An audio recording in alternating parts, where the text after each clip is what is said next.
Hey everyone, Aaron here with Elite Watersports, hanging out with Evan at East Beach, Fort DeSoto, and we're going to go over some riding etiquette while kiteboarding. So stay tuned and check this video out.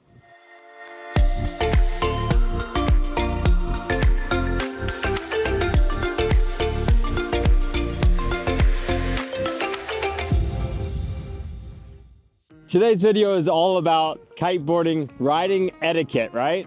It's all about making that water super fun. Not if you're just solo, but with all the riders around you. Our beaches are populated and we all want to have a good time out here. And here are some quick tips on how to make it more enjoyable for everybody. This video is going to be totally situational driven. Everybody's going to ride different. Every situation is going to be different. But the biggest thing that we have to all keep in mind is safety and everybody's safety around us. So just keep your eyes out, use some common sense, and just have fun, but also be safe out there. All right, number one thing we like to talk about with riding etiquette is just how to leave the beach, right? And it's always scenario basis because you never know what's going to happen. One thing is that when you're launching that kite, you should have right of way, right? When somebody's coming back to the beach or vice versa, you should give way to that person that's launching their kite. Let them get the kite up, get them controlled, and start entering the water. Now, once that rider has entered that water, he also therefore has right of way. So you must go back out and do a couple tacks and then reapproach the beach, okay? Here's a perfect example of why that doesn't work every single time. What happens if the wind were to pick up and that rider that was stuck out there in the water needed to come in and land their kite? Have that situational awareness as that rider on the beach to know and see that somebody needs to use that area of the beach for safety. Allow that rider to come in, land their kite, then launch your kite and go out. So in these situations, we're going to be looking at right of way and who has right of way. Person riding upwind or further upwind is going to keep their kite high. Person further downwind is going to keep their kite low. One golden rule is that if you're riding with your right foot forward, you have right of way. There's one quick added thing to riding etiquette and right of way. When in doubt, no collision is acceptable, ever. And if you're in that beginner position or a situation where you just don't know what to do, certainly by bringing the kite up to 12 o'clock will stop you, and you'll be more of a stand-on vessel where that other rider will have to go around you. But that's going to be very, very different in every scenario. The scenario may be where that rider has now come so close to you by you bringing your kite up to 12 o'clock in a panic would actually cause more harm than good. You have to know what to do. And in the end, just separate yourself from other riders and be always on that cautious side rather than the offensive side. Okay, let's talk about when you crash your kite, what should you do, right? A great etiquette thing is to bring your kite about 2 o'clock, all right? So gain control of the kite, bring it up to 2 o'clock until you can get back to your board. What that does is allow other riders to now ride underneath your lines, ride above your kite. And if you go to 12 o'clock with your kite, now you're taking up a huge amount of space up in the air.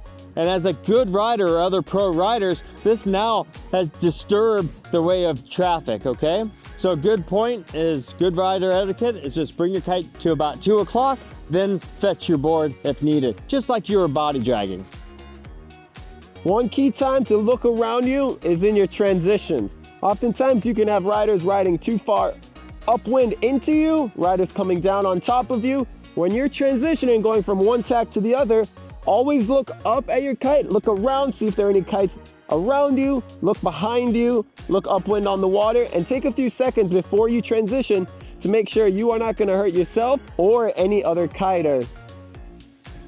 So you may be new to the sport and maybe you can relate to this, but certainly I can and Evan can. But when we're riding back to the beach and we have only one direction to go, that's literally by transitioning and back out to sea. And when we do that little spot check to see if the coast is clear, and there's a rider literally riding right behind us, and they've now stopped us from being able to do that transition, and all we have to do is go back up to 12 and we can't go anywhere. So you know what I mean? I know what you mean. You don't want to be that guy. It's no fun for both of you. All right, let's get to the fun stuff, jumping, right? So some common sense there for the etiquette wise is making sure that you have a nice clear zone. You'll see at any local spot, you'll start to have some sort of riding zone where everybody's kind of jumping in the same format, same location over and over again. And if you're not familiar with that, talk to the locals. What I can say about this is that eventually what you'll be doing is jumping in the same location every single time, and you'll be landing in just about the same location. Therefore, what we like to say, the biggest etiquette thing you could do here is not short tack. Short tacking can hurt everybody. Short tacking, what that is if there's like a 300-foot run where everybody's going back and forth 300 feet, and in the middle they're jumping, okay? Don't be the guy that goes halfway and decide, okay, I want to go back the other way. That's called short tacking. So make sure that you're following the line of traffic and have a good, solid rhythm to what everybody else is doing around you. All right, guys, so let's conclude on this video. Safety is number one, right? And a little bit of riding etiquette can go a long ways. There's one reason why we kiteboard, and that's to escape all that land stress, right? Our work and whatever's going on up there. Once we get out on the water, it's all about fun, but we have to keep it safe, right? So hopefully this video has helped you, but I gotta tell you, I forgot to say one thing. What? Definitely don't do this. Oh, yeah.